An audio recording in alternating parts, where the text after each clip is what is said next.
सर्वप्रथम तो मैं अपनी ओर से विधायक होने के नाते पड़ोसी जिले का भरतपुर का और राजस्थान सरकार की ओर से माननीय जयंत चौधरी जी का हार्दिक अभिनंदन करता हूं, स्वागत करता हूं कि इस धौलपुर की धरा पर पधार करके आपने किसानों को संबोधित किया करेंगे।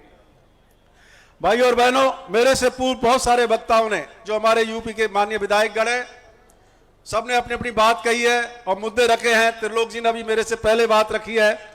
मैं तो केवल चर्चा करना चाहूंगा राजस्थान सरकार की।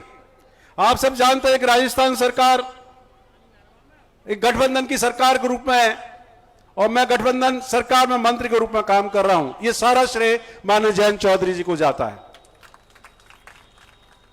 भरतपुर से विधायक चुना गया, पहली बार एमएलए बना और पहली बार में मंत्री बना दिया गया।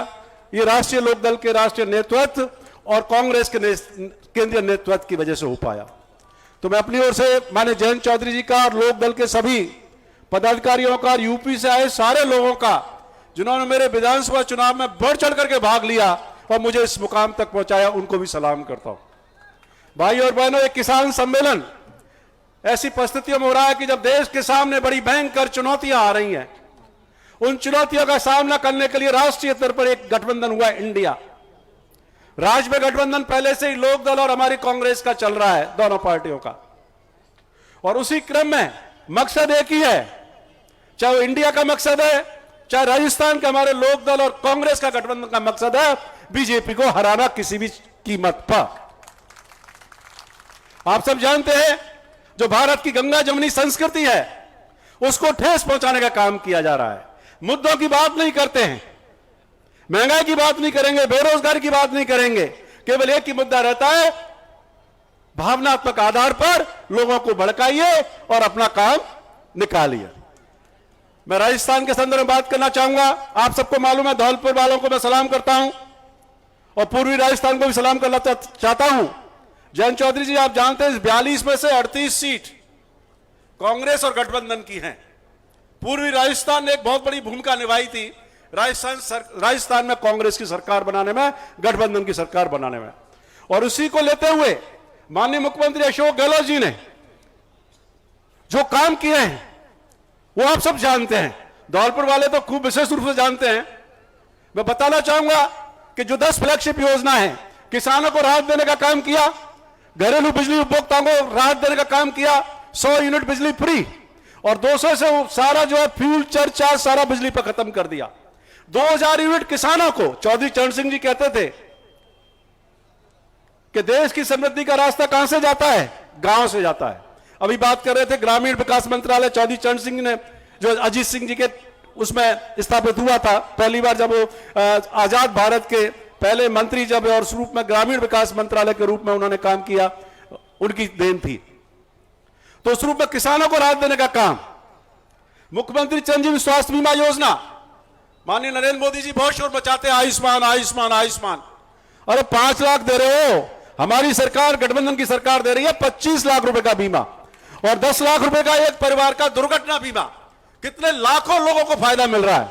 और सिलेंडर आप देखते हैं, जहां इनके जब आए थे, आपको ध्यान है किस तरह से बीजेपी वाले बैलगाड़ियों में और उसमें चल रहे थे और आंदोलन कर रहे थे।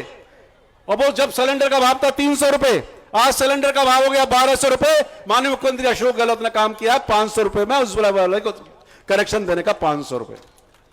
युवाओं को रोजगार, कहा था कि 2 करोड़ प्रतिवर्ष हम योजना, 2 करोड़ रोजाना हर वर्ष जो है हम रोजगार देंगे सरकारी क्षेत्र में। पूरे देश में एक ही प्रदेश है राजस्थान में, चुनौती दे रहा हूं बीजेपी वालों को, जहां सबसे अधिक सरकारी क्षेत्र में नौकरियां दी गई। 1,85,000 लोगों को नौकरियां दी जा चुकी हैं और 1,65,000 विचाराधीन है और जो जल्दी ही पूरी हो जाएंगी। किसानों के संदर्भ में देखा जाए, इतनी इंसेंटिव्स दिए हैं, अगर उस योजना को आप पढ़े, वो काम किया। प्रशासन शहरों के संग और प्रशासन गांव के संग, जब जब कांग्रेस की सरकार आई और इस बार जो गठबंधन की सरकार बनी, उसमें जो प्रशासन शहरों के संग और प्रशासन गांव के संग पट्टे देने का जो काम किया है, आपके अभी नगर पालिका ने खूब सारे पट्टे दिए होंगे और पंचायतों ने पट्टे दिए होंगे, वो राहत देने का काम किया है और बड़े नॉमिनल उस पर बहुत कम खर्चे पर घर बैठे आपको पट्टा दिया गया है। महंगाई राहत कैंप आप देखिए, और सबसे बड़ा काम, महिलाएं हमारी बैठी हुई हैं, 1.5 करोड़ महिलाओं को स्मार्टफोन वितरण करने का काम शुरू हो चुका है। कुछ को तो मिल भी गए होंगे, और उसमें हमारी बेटियां जो कक्षा 9 से 12 तक पढ़ रही हैं, पॉलिटेक्निक कॉलेज में पढ़ रही हैं, इंजीनियरिंग कॉलेज में पढ़ रही हैं, या जिस महिला ने नरेगा में 125 दिन का काम किया है, उनको स्मार्टफोन का वितरण शुरू हो चुका है, और वो कैंपों के माध्यम से आपको किया जा रहा है। क्यों? क्या आपको ये जानकारी मिल सके कि हमारी सरकार की क्या योजनाएं हैं, घर बैठे ऑनलाइन जो आप अप्लाई कर सको, अपने फायदे देख सको, ये काम किया जा रहा है। इसी तरह से गरीब लोगों के लिए चौधरी चरण सिंह जी की विरासत है, चौधरी अजीत सिंह जी की विरासत है, और उसी फिलॉसफी को लेकर आगे चल रहे हैं कि किसान की बात करें, गरीब की बात करें, मजदूर की बात करें, कमजोर वर्ग की बात करें, दलित की बात करें, अल्पसंख्यकों की बात करें, और कमजोर वर्ग के जो लोग किसी भी वर्ग के हैं, आर्थिक रूप से जो कमजोर हैं, ईडब्ल्यूएस जिसे कहते हैं, उसकी बात करें। ऐसी सरकार होनी चाहिए, और ऐसी सरकार देने का काम हमारी सरकार ने राजस्थान में किया है। माननीय मुख्यमंत्री अशोक गहलोत के नेतृत्व में जो गठबंधन की सरकार चल रही है, उसने किया है। मैं बहुत ज्यादा ना कहते हुए इतना ही कहना चाहूंगा कि देश और दुनिया में सबसे अधिक राजस्थान के मॉडल को गवर्नेंस के रूप में सराहा गया है, और अब मौका है 2023 का। भाई और बहनों, निश्चित रूप से हम गठबंधन के रूप में ही सरकार जो है, हम चाहते हैं पुनः सरकार वापिस आई सत्ता में। अदरवाइज ये देख लेना, बड़ा खतरा है देश के समक्ष, संविधान को खतरा है, लोकतंत्र को खत्म करने पर तुले हुए हैं, और अगर इनको मौका मिल गया दोबारा तो संविधान को ही गायब कर देंगे। देख रहे हैं, नीति आयोग के सदस्य कहते हैं कि नए संविधान लिखने की जरूरत है, एक्स्ट्रा कॉन्स्टिट्यूशनल वो डिबेट कर रहे हैं कि भारत में नए संविधान लिखने की जरूरत है। अरे बाबा साहब अंबेडकर ने लिखा था ये संविधान, कितने लोगों ने अपनी जीवनी मतलब जीवन श्रम दे करके और इसकी रचना की थी। और वो खतरा अंबेडकर साहब का मुझे ध्यान है, उन्होंने कहा था कि संविधान तो बहुत अच्छा बना है, लेकिन ये संविधान जब भी अच्छा होगा, इसको उपयोग करने वाले लोग अच्छे होंगे, तो संविधान का उपयोग करने वाले लोग गलत होंगे तो उनको गलत संविधान लगेगा।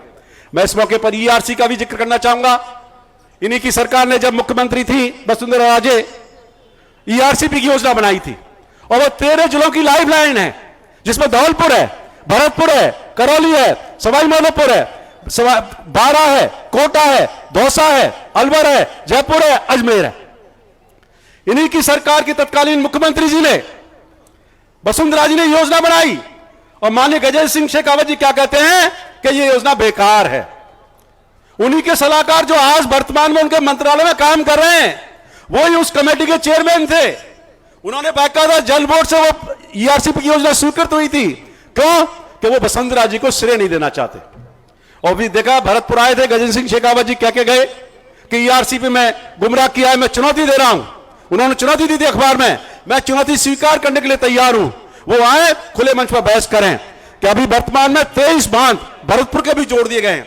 माननीय मुख्यमंत्री अशोक गहलोत जी ने जो 34,000 करोड़ की योजना थी, केंद्र सरकार उसको केंद्रीय योजना स्वीकृत नहीं कर रही, जबकि राजस्थान के जो मंत्री हैं वो केंद्र में जल संसाधन मंत्री हैं। पूरे देश में 16 परियोजनाएं, राष्ट्रीय परियोजनाएं चल रही हैं, और मुझे धिक्कार है इन सभी सांसदों पर और गजेंद्र सिंह शेखावत जी पर भी कि वो प्रदेश की एक योजना ईआरसीपी जो उन्हीं की पार्टी की मुख्यमंत्री ने बनाई, उसको स्वीकृत नहीं करा पा रहे। लेकिन मुख्यमंत्री अशोक गहलोत जी ने कहा कुछ भी हो जाए, मेरा खजाना खाली हो जाए, ईआरसीपी योजना को मैं पूरी करूंगा। और 13,000 करोड़ रुपए 13,000 करोड़ रुपए रेखांकित करके बजट अलॉट किया और काम शुरू हो चुका है। कहा कि भरतपुर जिले को पानी नहीं मिलेगा, धौलपुर को नहीं मिलेगा।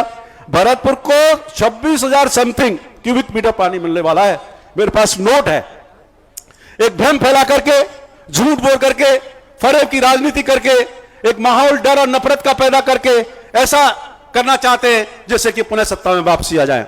मित्रों, भाइयों और बहनों, देश के समक्ष बहुत बड़ा खतरा है, और हम सबको एकजुट होकर के वो सरकार बनानी चाहिए जो किसानों की आवाज सुने, मजदूर की आवाज सुने, गरीब को गणेश मान करके काम करे, ये सब करे, और वो हमारी सरकार कर रही है। उसमें लड़ाई में माननीय जयंत चौधरी जी आप देख रहे हैं, लगातार राष्ट्रीय स्तर पर काम कर रहे हैं।